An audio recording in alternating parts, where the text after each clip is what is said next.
The 23rd lesson. Jimmy's dream. Continued. Jimmy smiles. He hears a noise in the chimney, but he is not a bit afraid. He knows what it means.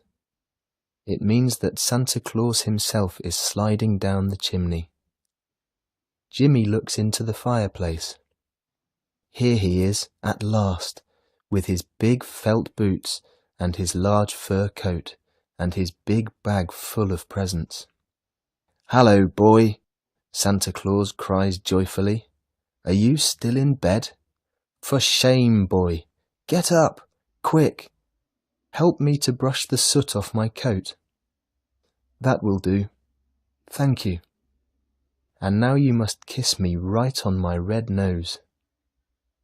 "Look here, red boy, what's the matter with you?" Santa Claus asks. "Why don't you answer? Aren't you glad to see me?" Jimmy the carrot wants to say that he is extremely glad to see him, but he cannot. His lips move without saying a word. "Oh, you are dumb. You cannot speak. I see.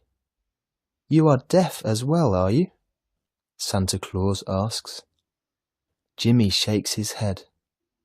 "Oh, I see. You aren't deaf. You are only dumb. That's better. Then let us go for a walk in the sky. Can you fly, red boy?"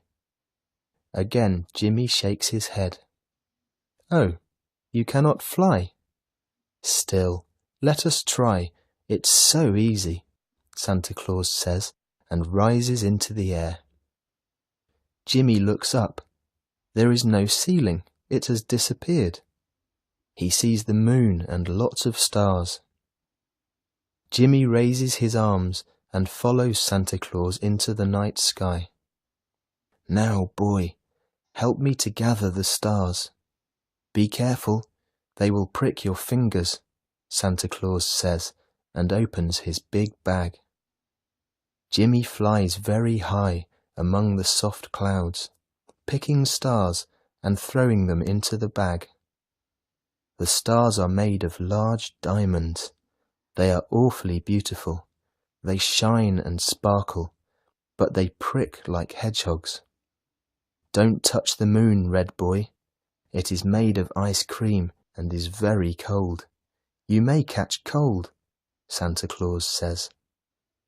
Jimmy likes ice cream better than anything in the world, but he is afraid of Santa Claus. He flies around the moon, high and low, high and low. How pleasant it is to fly. When Santa Claus is not looking at Jimmy, the boy licks the moon. It is so sweet. "I shall bite a little piece off the moon," Jimmy thinks to himself, and he flies up to the very edge of it. "How dare you disobey?" Santa Claus cries, turning to him and frowning. Jimmy feels his face turn pale. He moves his lips, but cannot say anything. "Why don't you answer, you naughty boy?" Santa Claus cries angrily.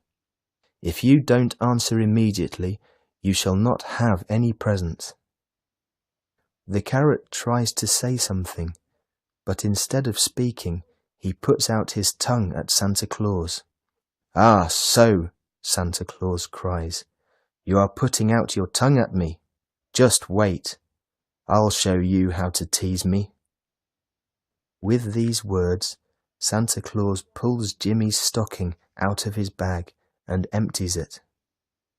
Jimmy's heart is ready to burst. He sees a lot of beautiful toys tumbling topsy-turvy down, down, down. "Don't, don't!"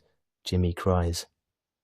At this moment, the boy opened his eyes and saw his mother standing by his bed.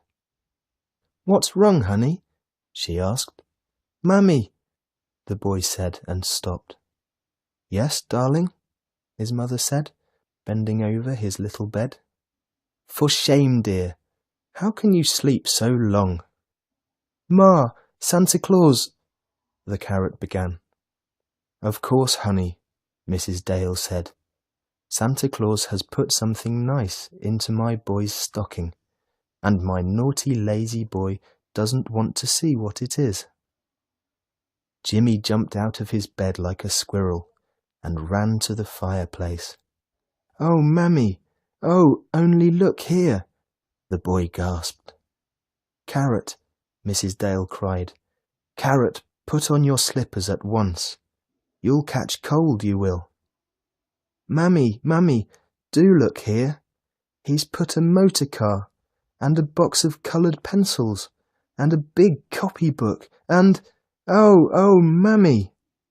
"How good Santa Claus is! How awfully good! Oh, Mammy, I do love him. And you too, Mummy. And Daddy. Well, and Polly. I do love you.